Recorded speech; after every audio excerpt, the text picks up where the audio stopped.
할렐루야. 거룩하고 복된 주님의 날입니다.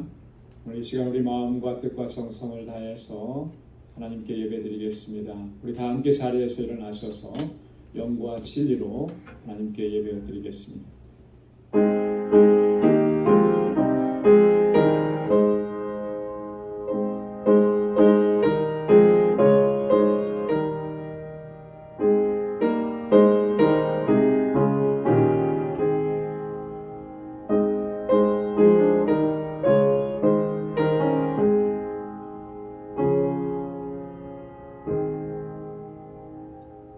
나의 하나님이여, 내가 또 비파로 주를 찬양하며 주의 성실을 찬양하리이다. 이스라엘의 거룩하신 주여, 내가 수금으로 주를 찬양하리이다. 내가 주를 찬양할 때에 내 입술이 기뻐 외치며 주께서 구속하신 내 영혼이 즐거워하리이다. 하나님은 영이시니 예배하는 자가 영과 진리로 예배할지니라. 아멘. 거룩하시고 자비하신 아버지 하나님, 오늘도 복되고 거룩한 주님의 날을 허락해 주시고 저희들로 하여금 주님의 거룩한 보좌 앞으로 인도해 주시니 하나님 감사합니다.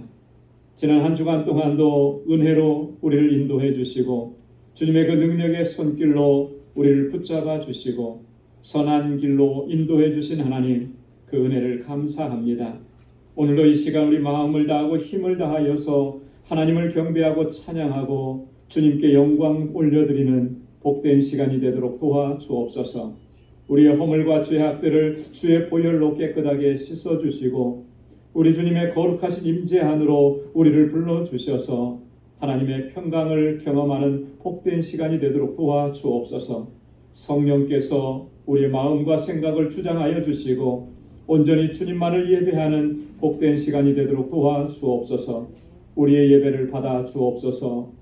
예수님의 이름으로 기원하옵나이다. 아멘.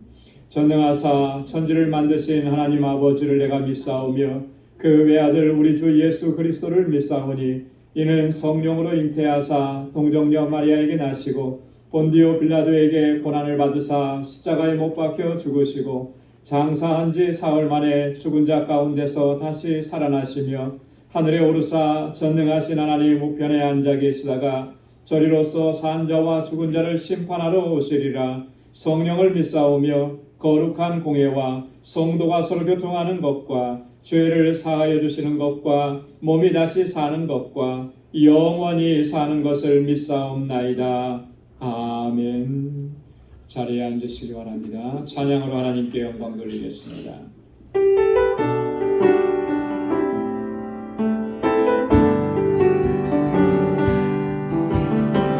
모두 예배하는 자들, 우리 모두 예배하는 자들여, 온전히 영과 진리로 주를 예배하자. 주가 우리와 함께 영원히 함께 하시고 마르지 않는 생물로 우리를 채우시리라. 아멘. 우리 모두 예배하는 자들, 우리 모두 예배하는 자들여,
하나님이 세상을 사랑하사 동생자를 우리에게 주셨으니 주를 믿는 자마다 멸망치 않고 영원한 생명 얻으리. 하나님이 세상을 사랑하사 하나님이 세상을 사랑하사 독생자를 우리에게 주셨으니 감사해요. 주를 믿는 자마다 멸망치 않고 영원한 생명 얻으리. 영원한 생명 얻으리. 아멘. 할렐루야 할렐루야 할렐루야 할렐루야 할렐루야 아멘. 할렐루야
자리에 앉으시기 바랍니다.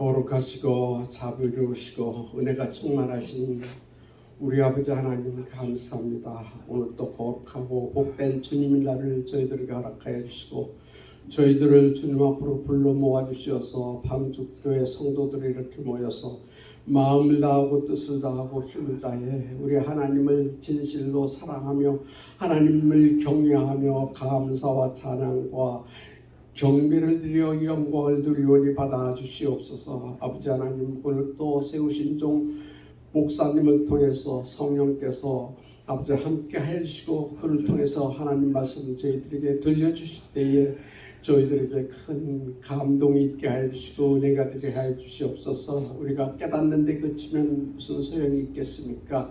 깨닫는 바를 실천할 수 있는 저희들이 될 수 있도록 성령의 능력이 저희들을 늘 함께 하여 주시고 이 험악한 세상 살아가는 동안도 오직 우리 주님을 모시고 사는 삶을 살게 하여 주시옵소서. 이 세상 저희들을 미혹하고 저희들을 어떻게 해서라도 넘어뜨리려고 하는 악한 세력들도 많이 있습니다. 저희들이 거기에 귀를 기울이지 아니하고 오직 주님만 바라보고 주님 안에서 하나님의 뜻을 위해서 힘써 행하는 저희들이 모두 되게 하여 주시옵소서. 아버지, 우리 방죽교회를 사랑하시는 줄 믿습니다. 저희 방죽교회를 통해서 하나님의 크신 역사 이루어 주시옵고 저희들 모든 성도들이 마음이 하나가 되어서 오직 주님만 바라보고 나아갈 수 있게 하여 주시옵소서. 내 안에 육신이 내 삶의 주인이 되지 않게 하여 주시고 내 욕심에 끌려서 사는 사람들이 되지 아니하고 오직 주님만 저희들이 함께하는 주님이 함께 해주시는 삶을 의지하고 믿고 나아가는 저희들 되게 하여 주시옵소서. 아버지 하나님, 저희 교회에서 자라는 어린 심령들도 믿음으로 잘 성장하게 해주시고 또 중고등부와 학생부에도 함께 해주셔서 저들이 곁길로 나가는 자 한 사람도 없이 오직 주님 바라보고 주님의 뜻을 따라서 사는 사람들이 모두 되게 하여 주시옵소서. 저들을 지도하는 교사들에게 더욱더 큰 권능으로 함께 하여 주시옵소서. 하나님 말씀을 늘 묵상하고 연구하고 기도하면서 준비한 말씀으로 저희들을 잘 지도할 수 있게 해주시고 저희들이 모두 그리스도 안에서 하나가 될 수 있게 도와주시옵시길 간절히 원하고 기도드립니다. 아버지 하나님, 고마우신 아버지 하나님, 오늘 또 저희들이 드린 예배를 받으시고 영광 받으시옵소서. 오늘 한 날도 주 안에서 살기를 원하고 날마다 주님 은혜 아래서 사는 저희들이 감사하며 사는 삶이 되게 해주시옵소서.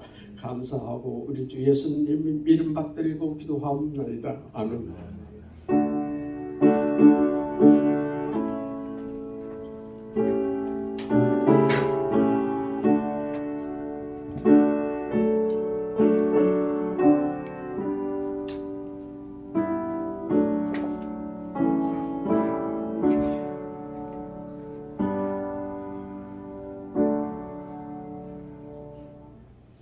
오늘 이 시간 우리에게 주시는 하나님의 말씀은 신약성경 사도행전 제4장 36절과 37절 말씀입니다. 신약성경 사도행전 제4장 36절, 37절 말씀 우리 다 함께 찾으셔서 한 목소리로 말씀을 함께 봉독하겠습니다. 36절부터입니다. 구브로에서 난 레위 족인이 있으니 이름은 요셉이라. 사도들이 일컬어 바나바, 번역하면 권위자라 하니 그가 같이 있음에 팔아 값을 가지고 사도들의 발 앞에 두니라. 아멘. 할렐루야. 할렐루야. 성경의 수많은 인물들 가운데 본명보다 그 사람이 가지고 있는 본명보다 별명으로 더 잘 알려진 사람이 있습니다. 그 사람이 누군가 하면 오늘 함께 봉독한 본문에 나오는 이 바나바라고 하는 사람입니다. 바나바는 36절에 보니까 구브로에서 태어나 또 거기서 자란 레위 지파 사람이라 이렇게 했습니다. 근데 이 바나바의 본명이 뭐냐면 요셉이라 그랬어요. 요셉. 여러분 좀 생소하죠? 바나바는 우리가 너무나 잘 아는데 바나바의 본명이 요셉이었다라고 하는 것 좀 생소합니다. 요셉으로는 잘 불려지지 않는 것 같아요. 제가 확인해 본 바로 또 제가 기억하는 바로는 여기서 단 한 번 요셉이라고 나오고 나머지 모든 성경의 기록에서는 다 바나바로 기록이 되어 있습니다. 바나바로. 이번 주간에 우리 그 주간 성경 퀴즈 정답이 뭐였냐면 바라바였어요. 바라바였는데 여러분 바라바가 누구죠? 바라바가 누군지 기억이 생소합니까? 답은 알겠는데 빌라도가 예수님을 십자가에 못 박게 그렇게 이렇게 결정을 하고 내주고 그리고 대신 살려준 사람이 누구냐면 바라바예요. 희대의 살인마, 강도, 그래서 그가 십자가에서 처형당할 수밖에 없었던 이 사람이 예수님 때문에 살아난 거예요. 그 사람 이름이 바라바인데 정답을 이렇게 받아보니까 바나바 이렇게 쓰신 분들이 몇 분 계시더라고요. 그래서 바라바하고 바나바하고 조금 헷갈리죠. 우리말로도 가운데 말만 틀리기 때문에 전혀 다른 인물입니다. 전혀 다른. 바라바는 강도였어요. 바나바는 오늘 성경에서 오늘 본문에서 말씀하고 있는 그런 사람. 여러분 요셉이 바나바라고 하는 이름을 갖게 된 것, 이런 별칭을 갖게 된 것은 오늘 본문 말씀에 보니까 36절에 사도들이 그렇게 불렀기 때문이다 이렇게 얘기합니다. 사도들이 일컬어 바나바라 하니 그렇게 했어요. 여러분 왜 사도들이 요셉을 바나바라고 이렇게 불렀을까? 이 바나바하고 요셉하고 같이 생활을 하고 공동체 생활을 하다 보니까 요셉의 삶, 또 그의 신앙의 모습, 그런 모습들이 이 사람은 이렇게 불려져야 마땅하겠구나 라고 생각하면서 바나바라고 부르기 시작을 한 겁니다. 근데 오늘 본문에 보면 이 바나바라고 하는 이름의 뜻이 뭐라고 그랬냐면 권위자라 그랬습니다. 권위자. 이 권위자라고 하는 말은요, 위로의 아들이라는 의미입니다. 위로. 영어 성경에 보면 son of encouragement라고 되어 있어요. 위로와 격려의 아들이다라고 하는. 그러니까 바나바는 항상 어떤 사람이 고난과 슬픔과 어려움과 환난 가운데 있으면 그 사람을 찾아가서 그를 격려하고 위로하고 그를 세워주는 이런 일을 하는 데 있어서 굉장히 탁월했던 사람이라는 거죠. 한두 번 그렇게 한 것이 아니라 그의 삶이 전체가 다 그런 사람이었다라고 하는 거예요.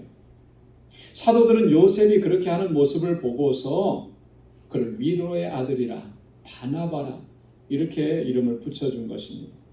오늘 본문 말씀에 보면 이 바나바가 그래도 제법 부유했던 사람인 것 같아요. 자기 밭이 있었습니다. 그 밭을 팔아서 그 판 값을 사도들에게 가져다 줬어요. 왜 가져다 줬겠습니까? 그것은 당연한 거죠. 가난한 사람들과 어려운 사람들, 그 사람들을 돕는 일에 이것을 써달라고 그렇게 한 것입니다. 여러분이 바나바가 한 이 모습을 보면서 바나바는 부자였으니까 뭐 밭 한쪽 팔아서 그 값을 가져다 줘도 충분히 그렇게 할 수 있겠지. 여러분 이렇게 생각하면서 이 바나바가 한 일을 평가절하하는 그런 일들은 결코 우리가 행해서는 안 될 것 같아요. 여러분이 돈이 많은 부자라고 해서 다 그렇게 할 수 있느냐면 우리 주변에서도 볼 수 있겠죠. 돈이 많다고 해서 부자라고 해서 다 그렇게 하지는 못하는 거예요. 뭐냐면 이 마음 속에 긍휼히 여기는 마음이 있어요. 불쌍히 여기는 마음이 있어요. 그 마음이 없으면 여러분 그렇게 할 수가 없는 거예요. 그러니까 이 바나바가 하는 이 모습은 보면은 그가 돈이 많아서 그렇게 한 거 결코 아니라는 거예요. 그의 마음 속에 깊은 곳에 긍휼히 여기는 마음이 있고 불쌍히 여기는 마음이 있는 거예요. 사도행전 11장 24절에 보면 바나바를 어떻게 설명했냐면 단 세 구절로 설명을 했습니다. 바나바는 착한 사람이요 성령과 믿음이 충만한 사람이라. 착한 사람이라는 게 뭐예요? 굿맨이라고 그래요. 선한 마음을 가진 사람이라는 게 선한 마음을 가진 사람. 여러분 이 선한 마음이라는 게 여러분 어떻게 설명할 수 있겠습니까? 선한 마음. 그냥 이렇게 설명할 수가 있을까요? 자기보다는 다른 사람을 먼저 생각해 줄 줄 아는 그런 마음을 가진 사람이라는 거예요.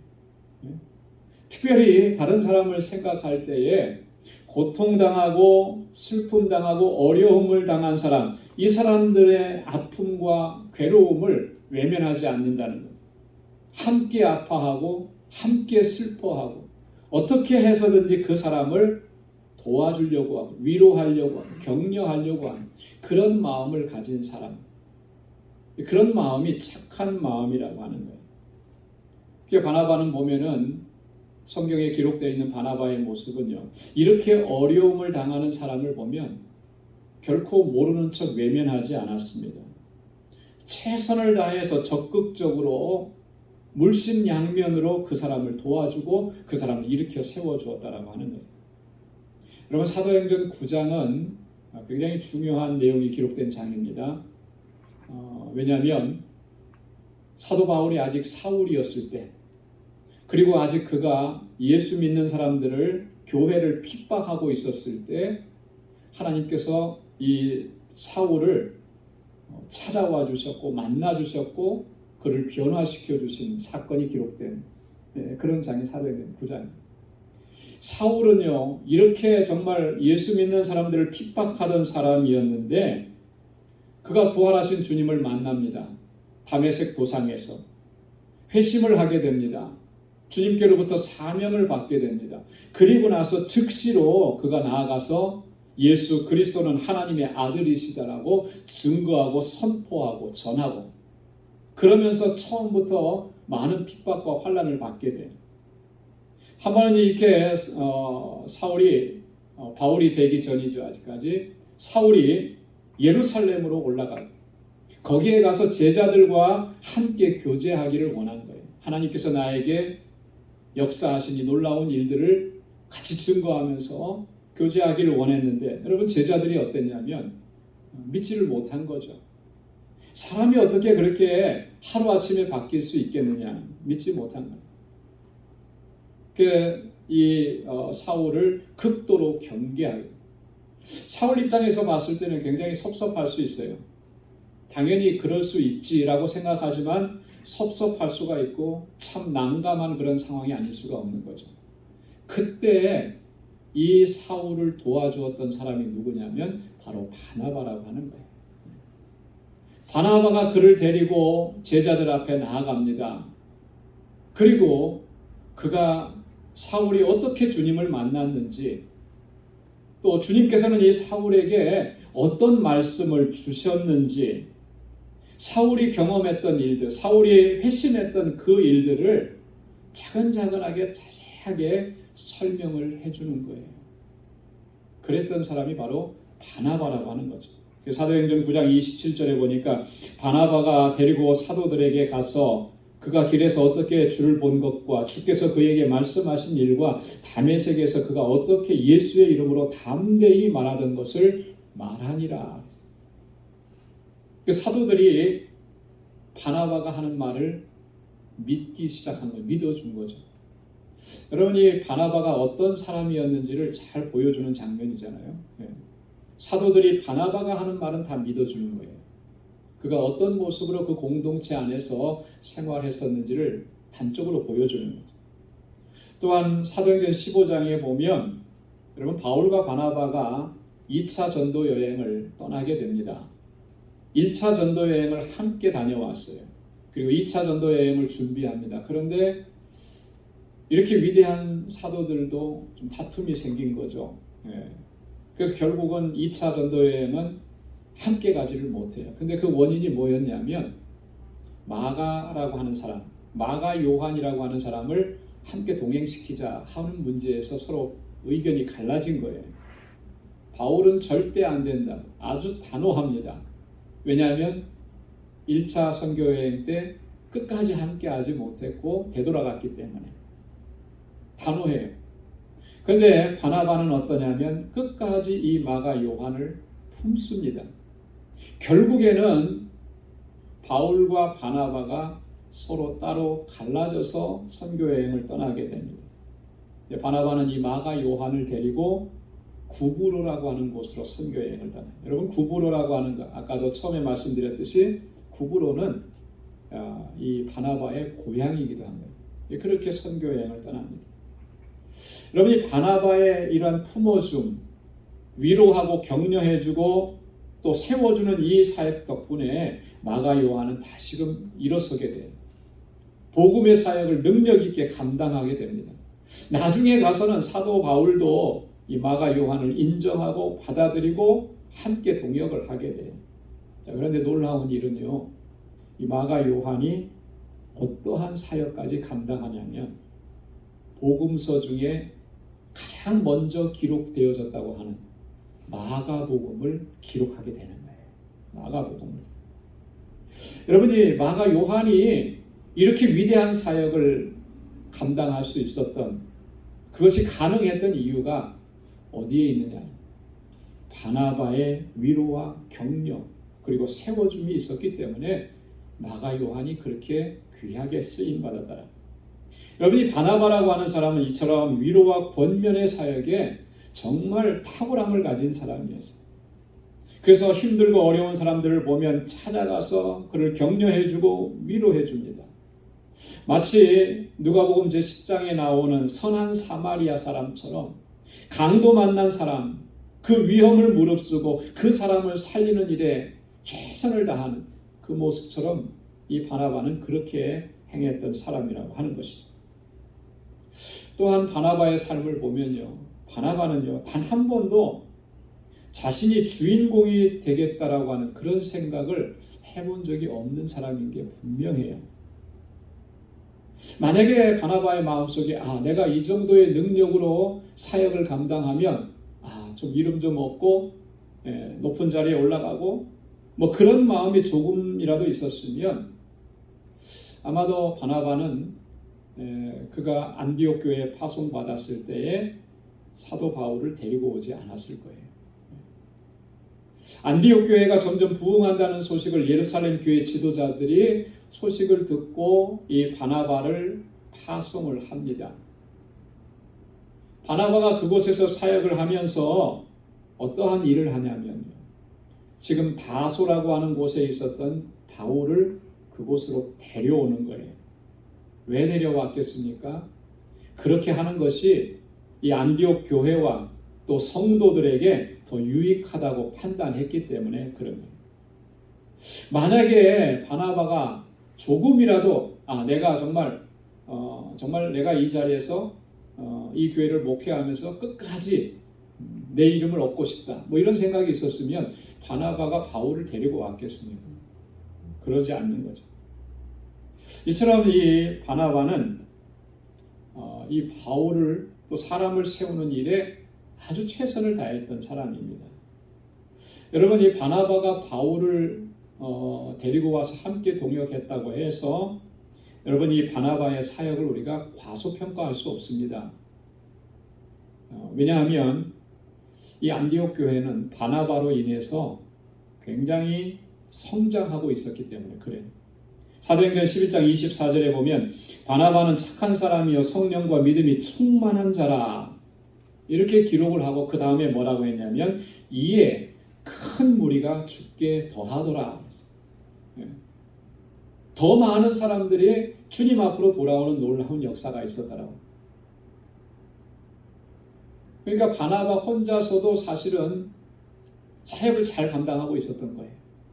하나님께서 부흥의 역사를 허락해 주셨던 거예요. 그럼에도 불구하고 바나바는 이 자리에 정말 바울이 오면 하나님께서 역사하시는 더 큰 역사를 우리가 경험할 수 있고 이 안디옥 교회가 더 든든하게 서가고 성도들이 더 견고하게 서갈 것이다라고 그렇게 판단을 했던 것이죠. 자신의 유익, 자기의 영광보다는 이 공동체의 유익, 공동체의 영광, 하나님의 영광을 더 구했던 사람이 바로 바나바라고 하는 거예요.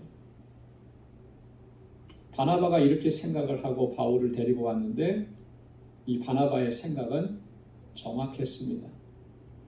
아주 잘 맞았어요. 왜냐하면 사도행전 11장 26절에 보면 바울과 바나바가 이 안디옥에서 1년 동안 함께 동역을 하게 됩니다.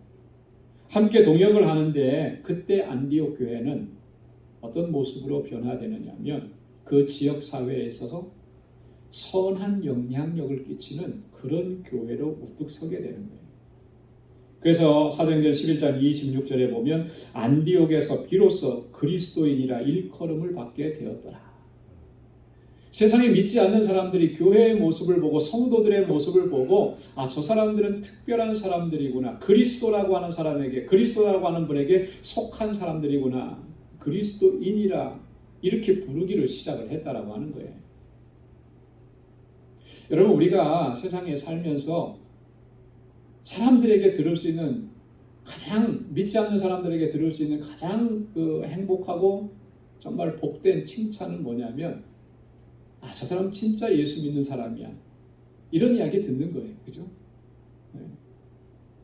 여러분, 나는 나름대로 예수 믿고 교회 안에서 직분을 가졌고 이런 신앙생활을 열심히 한다고 했는데 세상 속에 들어가서 나를 아는 세상 사람들이 어떻게 예수 믿는 사람들이 저래? 이런 말을 듣는 것처럼 치욕스러운 것이 없는 거죠. 여러분, 우리가 믿지 않는 사람들에게 어떻게 불려지는지 정말 진지하게 우리를 돌아봐야 하는 거예요. 어떻게 불려지느냐가 세상 속에서 우리가 어떤 영향력을 끼치고 있느냐를 보여주는 것이기도. 이 안디옥 교회는요, 바울과 바나바의 사역으로 인해서 이렇게 선한 영향을 끼치는 그러한 견고한 교회로 성장해 갔다라고 하는 거죠. 그러니까 바나바의 생각이 맞았던 거예요. 뿐만 아니라 여러분, 사도행전 13장 2절로 3절 말씀에 보면 이 안디옥 교회가 정말 위대한 일을 결정을 합니다. 그건 뭐냐면 이 두 사람 바울과 바나바를 선교사로 파송을 하는 거예요. 여러분, 이게 굉장히 위험한 일이 아니겠습니까? 그죠? 그 교회의 리더인 두 사람을 선교사로 파송을 하는. 자, 갑자기 리더 두 사람이 사라지게 되면 그 교회가 얼마나 힘들어지겠습니까? 자, 그런데 성령께서는 그 일을 행하도록 역사하시는 거예요. 그렇게 해도 교회가 아무런 문제가 없는 거예요. 견고해지는 겁니다. 오히려 더 성장하고 부흥하고. 그래서 이 안디옥 교회가 선교하는 교회로 이름이 나기 시작하는 거잖아요. 바울과 바나바의 선교의 모체가 되는 교회가 된 거예요. 그 정도로까지 교회가 성장을 한 거예요. 견고해진 것이죠. 바나바가 생각한 것이 맞았어요. 여러분, 우리 교회 안에는 수많은 사역들이 있습니다. 그리고 교회가 크면 클수록 그 사역의 규모도 커지고 또 사역도 많고 사역도 굉장히 다양해집니다. 그러면 덩달아 따라오는 게 뭐냐면 그 많은 사역들을 잘 감당할 수 있으려면 물적인 요소, 인적인 자원 모두가 다 필요해요. 그것이 풍부하지 못하고 충분하지 못하면 현실적으로는 그 많은 사역들을 감당하기가 어려운 것이죠. 이건 현실적인 거예요. 분명한 건 객관적인 거. 그래서 어쩌면 우리 교회와 같은 작은 교회들이 이런 부분에 있어서 공통적으로 어려움을 겪고 있는지도 모르겠습니다. 그러나 우리가 분명하게 기억해야 될 것이 있습니다. 이런 외적인 사역들, 많은 사역들, 큰 사역들을 감당하는 것도 정말 중요합니다. 그러나 본질적으로 더 중요하고 더 본질적인 사역은 뭐냐면 우리 공동체 안에서 서로가 서로를 돌아보고 서로가 서로를 살피고 서로를 격려하고 위로하면서 또 서로를 사랑하고 섬기면서 그렇게 주님의 일을 감당하는 이 사역이 정말 중요하고 또 이것이 시급하다라고 하는 문제. 여러분, 다른 지체들을 배려하고 그 아픔을 공감해주고 낙심하고 절망되어 있는 사람들을 다시 일으켜 세워주고 그렇게 하는 일들이 우리 체질화되어야 하는 것입니다. 그래야만 주님께서 무슨 일을 맡겨주시든지 간에 그 사역들을 온전하게 감당할 수가 있는 거예요. 만약 그렇지 못하다고 하면 어떤 일들이 발생을 하게 됩니까? 정말 큰 일을 감당하고 정말 대단한 일, 사람들이 칭찬하는 일, 그런 일들을 감당했음에도 불구하고 그 안에 상처와 아픔과 고통이 남게 돼서 신음하게 되는 일들이 수없이 많습니다. 제가 어떤 교회에 오래전에 있었던 일을 듣고 항상 기억하고 지워지지 않는 게 있어요. 뭐냐면 선교를 갔다 오기만 하면 교회가 힘들어진대요. 선교를 다녀오기만 하면 교인들이 자꾸 교회를 떠난다는 거예요. 여러분 이상하지 않습니까? 선교라고 하는 그 위대한 일들을, 큰 일들을 그 일을 위해서 얼마나 많이 애쓰고 수고했겠어요? 그런데 그 선교를 갔다 오면 꼭 시험 드는 사람들이 생기고 교인들이 막 많이 떠나간다는 거예요. 나중에 알고 보니까 그 선교의 현장이 그 교회의 목회자의 욕심과 야망을 담아둔 그런 현장이었다라고 하는 거예요. 그것을 성도들이 가서 본 것이죠. 이게 정말 순수하게 복음을 전하고 이 땅에 교회를 세우고 하나님의 역사를 이루어가는 게 아니고 한 분이 그곳에다가 자기 야망을 심고 은퇴하고 난 후에 거기서 뭔가를 이루어 보려고 하고 그런 것들이 눈에 보이게 되니까 떠나가는. 여러분 한 사람의 욕심과 야망이 그 공동체를 이렇게 힘들고 고통스럽게 만듭니다. 정말 순수한 마음으로 그 지역의 영혼들을 사랑해서 하나님께서 주시는 마음으로 그 교회를 세우고 거기서 사역하는 목회자들을 섬기고 그곳에서 사역하는 선교사를 섬기는 일이었다면 그런 일들이 일어났겠습니까? 일어날 수가 없는 거죠. 그러니까 선교라고 하는 정말 사람들이 정말 박수 쳐줄 만한 그런 일들을 감당하고도 안에서는 상처를 입고 아픔을 입고 고통당하는 일들이 생겨나게 되는 거예요. 여러분 우리의 삶의 중심에 정말 우리의 지체들을 돌아보면서 그 아픔을 공감하고 그의 고통당하는 일을 같이 아파하고 어떻게 해서든지 그 사람을 세워주려고 하는 이러한 모습들이 체질화되지 않으면 여러분 무슨 일을 감당해도 이런 일들은 계속 반복이 되고 만다라고 하는 거예요.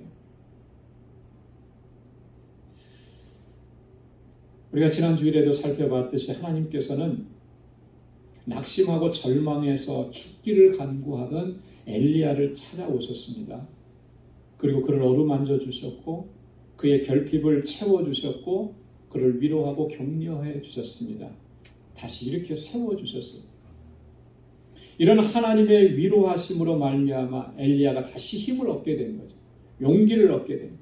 마지막 순간까지 그는 사명을 끝까지 잘 감당할 수가 있어요. 여러분 하나님께서는 엘리야에게 하셨던 것처럼 오늘 우리들에게도 동일한 위로와 격려를 통해서 또한 치유와 회복의 은혜를 허락해 주시는 줄로 믿습니다. 그렇기 때문에 이 성경에 기록되어 있는 하나님의 위로와 회복의 메시지는 상처 입은 우리를 치유하시고 회복해 주신다라고 하는 약속의 말씀드린 거예요. 그리고 헨리 나우엔이라고 하는 분이 있습니다. 그 헨리 나우엔이라는 분이 상처 입은 치유자라고 하는 책을 쓰셨어요. 여러분 기회가 되면 한번 찾아서 한번 사서 읽어보시면 좋을 것 같아요. 상처 입은 치유자. 그 책머리에 머릿말에 이렇게 기록을 했습니다. 고통을 통해 얻은 상처가 다른 사람을 치유하는 원천으로 이용되는 방법을 사역자들이 깊이 이해하지 못한다면 진정한 사역은 이루어질 수 없을 것입니다. 그래서 이 책의 제목을 상처 입은 치유자라 이렇게 정했습니다. 고통을 당하고 아픔을 당하면 상처가 남죠. 상처가 남습니다. 그런데 이 상처가 다른 사람을 치유하는 원천으로 이용된다라고 하는 사실, 이것을 깨닫지 못하면, 이해하지 못하면 진정한 사역은 이루어지기 힘들다라고 합니다. 여러분 굉장히 역설적이고 또 굉장히 놀랍지 않습니까? 하나님께서 상처를 어떻게 사용하시는지, 우리의 아픔과 우리의 고통을 어떻게 사용하시는지, 우리의 상처 속에 하나님께서 얼마나 놀라운 계획과 비밀들을 숨겨놓으셨는지 놀랍지 않아요?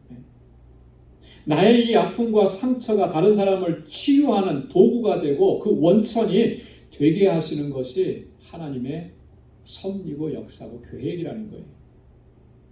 우리는 내 상처 때문에, 내 아픔 때문에, 내 고통 때문에 힘들어하고 고통스러워하고 눈물 많이 흘리고 괴로워하고 왜 나에게만 이런 상처를 주셨습니까? 이렇게 하나님 앞에 하소연할 때가 얼마나 많았는지 모릅니다. 그런데요, 하나님은 그것을 통해서 그를 치유해 주실 뿐만 아니라 하나님께서는 그를 통해서 다른 사람들을, 동일한 아픔과 고통 속에 있는 사람들을 치유하고 그를 회복시키는 일을 위해서 그를 사용하시겠다라고 하는 거예요.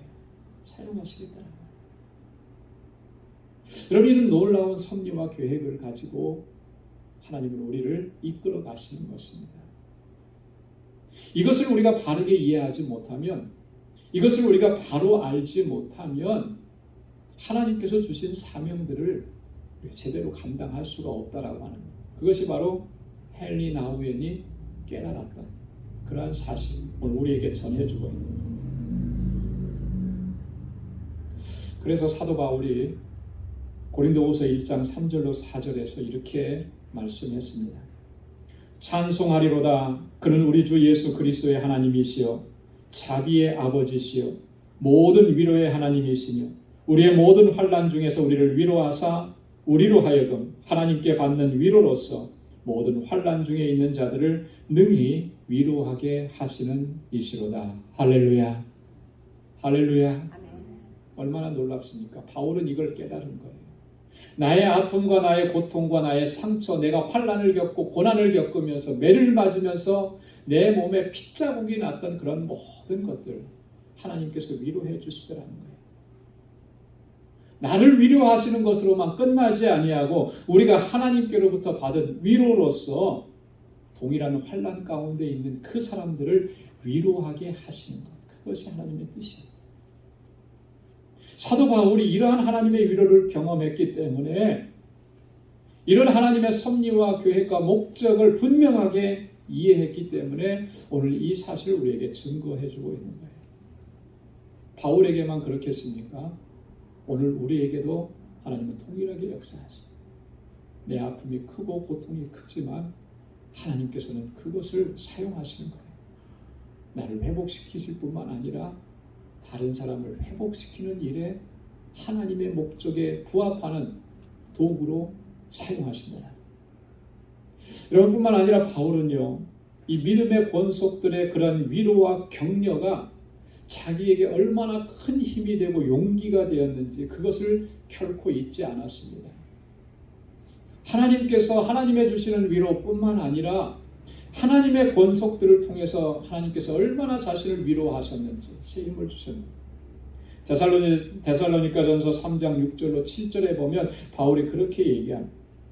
지금은 디모데가 너희에게로부터 와서 너희 믿음과 사랑의 기쁜 소식을 우리에게 전하고 또 너희가 항상 우리를 잘 생각하여 우리가 너희를 간절히 보고자 함 같이 너희도 우리를 간절히 보고자 한다 하니 이러므로 형제들아 우리가 모든 궁핍과 환난 가운데서 너희 믿음으로 말미암아 너희에게 위로를 받았느니라. 할렐루야.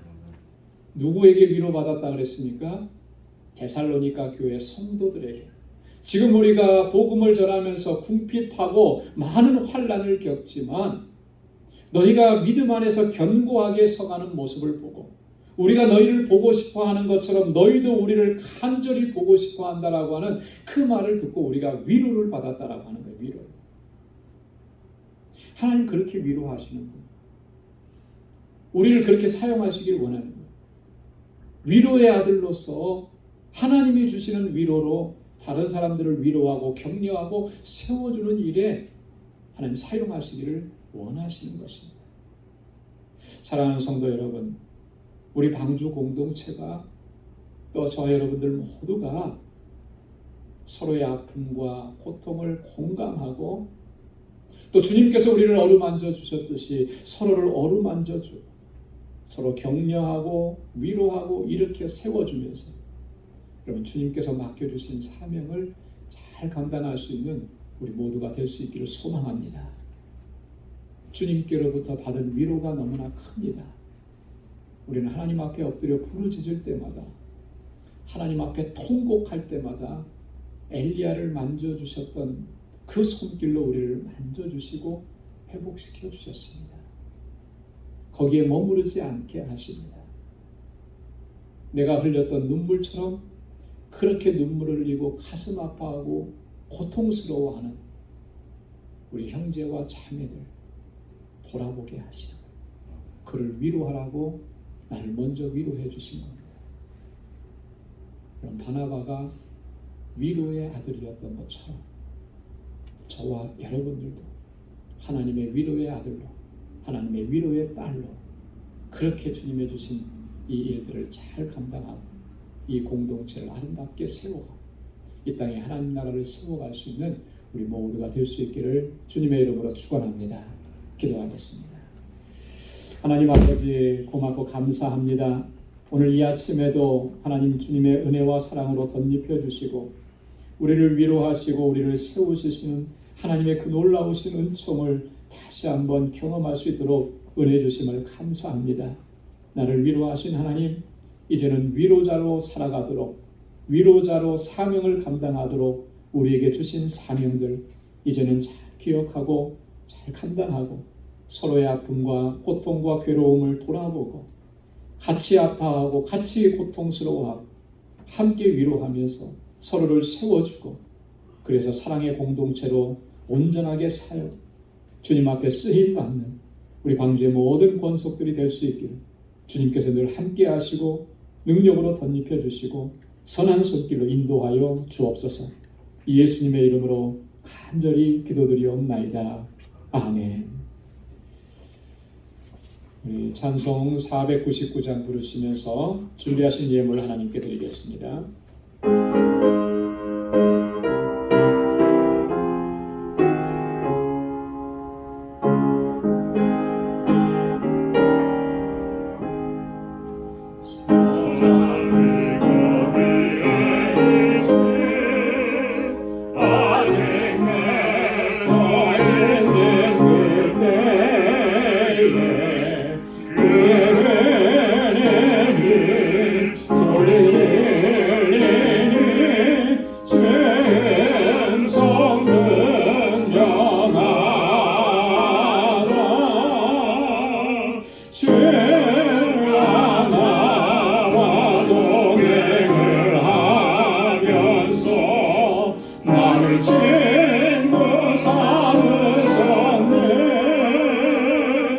우리 서로 받은 그 기쁨을 알 사람이 없도다. 그 전한 주의 음성 울던 새도 잠잠게 한다. 내게 주의 음성이 늘 귀에 생생하다. 주가 나와 동행을 하면서 나를 친구 삼으셨네. 우리 서로 많은 기쁨을 알 사람이 없도다. 밤깊도록 동산 안에 주와 함께 있으려 하나. 그런 세상에 할 일 많아서 날 가라 명하신다. 주가 나와 동행을 하면서 나를 친구 삼으셨네. 우리 서로 많은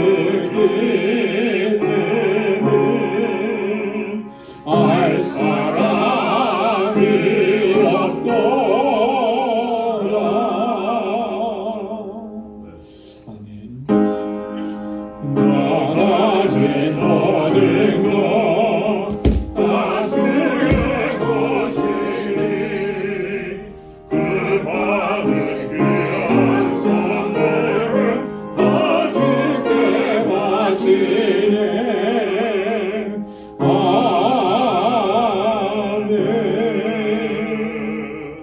자비하시고 은혜가 풍성하신 아버지 하나님, 오늘도 주님의 권속들 이렇게 한자리에 모여서 하나님을 경배하고 찬양하고 예배케 하심을 감사합니다. 우리 안에 주님께서 주신 그 은혜에 대한 감격이 날마다 뜨거워질 수 있도록 도와주시고, 그 마음으로 하나님을 경배하고 찬양하고 예배하고 아버지의 뜻에 순종하며 살아가는 저희들이 되게 하여 주옵소서. 고난과 환난이 많은 이때에, 우리를 시험하고 유혹하는 것들이 많은 이때에 우리의 믿음을 더욱 견고하게 하셔서 넉넉히 이겨내게 하신 하나님 감사합니다. 날마다 거룩한 하나님의 백성으로 살아갈 수 있도록 주님 인도하여 주옵소서. 아버지의 은혜가 너무나 귀하고 감사해서 오늘 이 시간 주님 앞에 예배드리며 우리에게 허락해 주신 물질을 구별하여서 감사의 예물로 주님 앞에 올려드립니다. 또한 11조의 예물로 주님께 드리고 선교의 예물로 주님 앞에 구별하여 드립니다. 하나님, 그 귀한 손길들마다 주의 은혜와 복으로 채워 주옵소서. 늘 감사하며 살게 하시고 우리의 삶 속에 조금이라도 불평과 원망과 믿음 없음이 들어오지 못하도록 성령께서 우리를 다스려 주옵소서.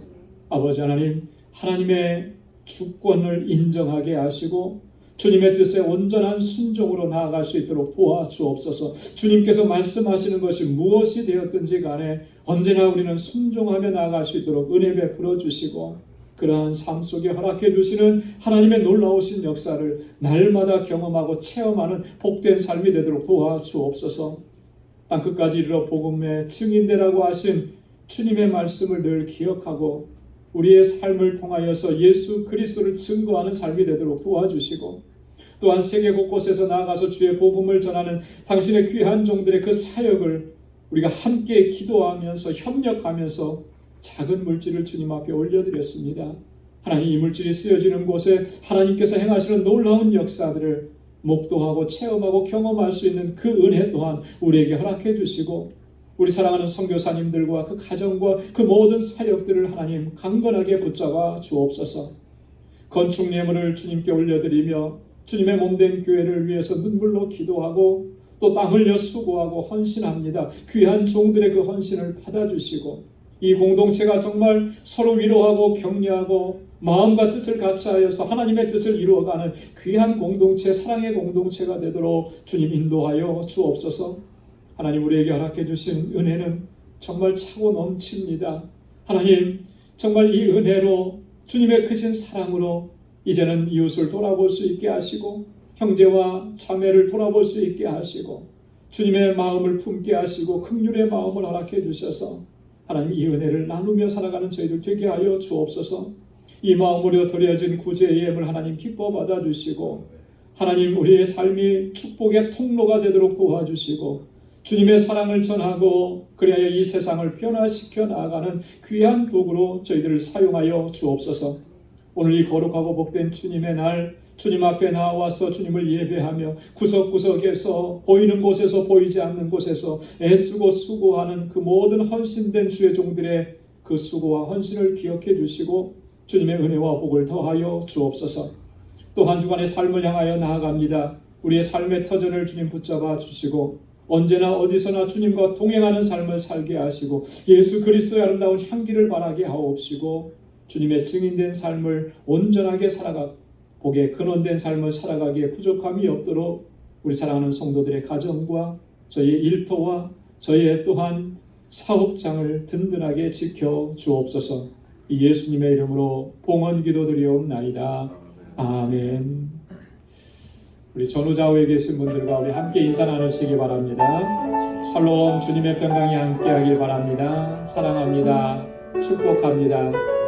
우리 박운자 권사님 한국에 잘 다녀오시고 이렇게 건강한 모습으로 또 뵙게 돼서 너무나 감사합니다. 한 6개월 정도 다녀오신 것 같은데요, 그죠? 우리 한번 권사님 박수 한번 할까요? 감사합니다.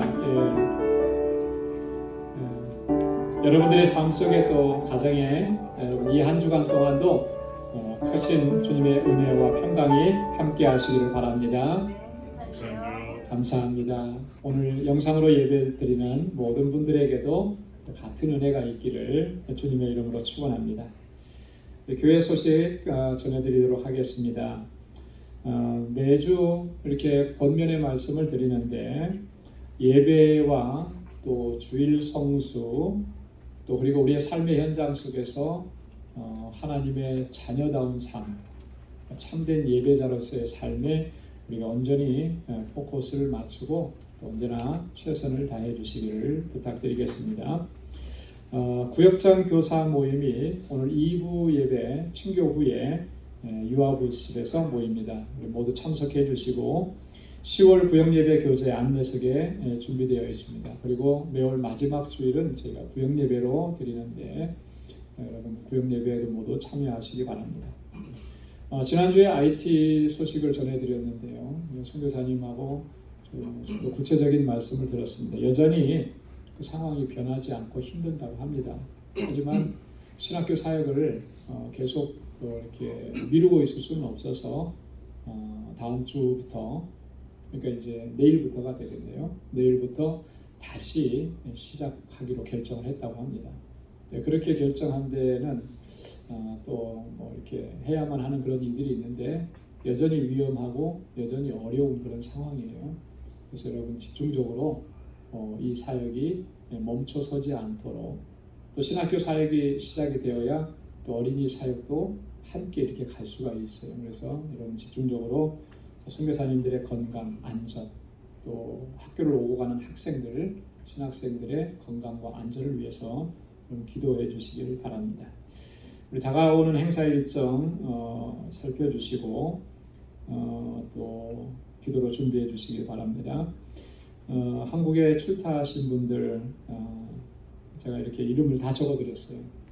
10명 되시는데 이제는 가셨으니까 뭐만 남았어요? 돌아오시는 일만 남았겠죠. 일정 잘 마치고 건강하게 돌아오실 수 있도록 여러분 또 함께 기도해 주시기를 부탁드리겠습니다. 우리 다 함께 자리에서 일어나셔서 마지막 찬양 470장 1절 부르시겠습니다.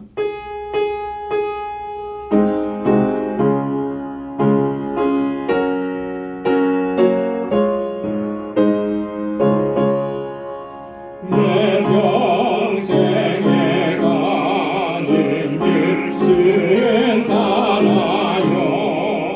내 잔잔한 강 같은지 큰 바로 무섭고 어렵든지 나의 영혼은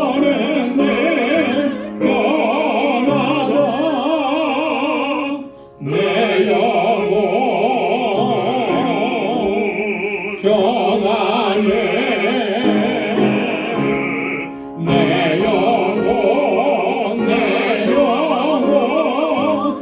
평안해. 아멘. 이제는 우리 주 예수 그리스도의 무한하신 은혜와 하나님 아버지의 크고 놀라우신 사랑과 성령의 위로 교통 충만하심의 역사가 하나님의 위로로서 우리의 고통당하는 형제와 자매와 이웃을 돌아보고 내가 받은 위로로서 그들을 위로하고 격려하고 섬기며 함께 하나님의 나라를 이루어 가기로 결단하고 이제 삶의 현장으로 나아가는 우리 방주의 모든 믿음의 권속들과 또 저들의 가정과 직장, 생업의 터전과 학업 위에 이제로부터 영원까지 함께 하시기를 간절히 축원하옵나이다. 아멘.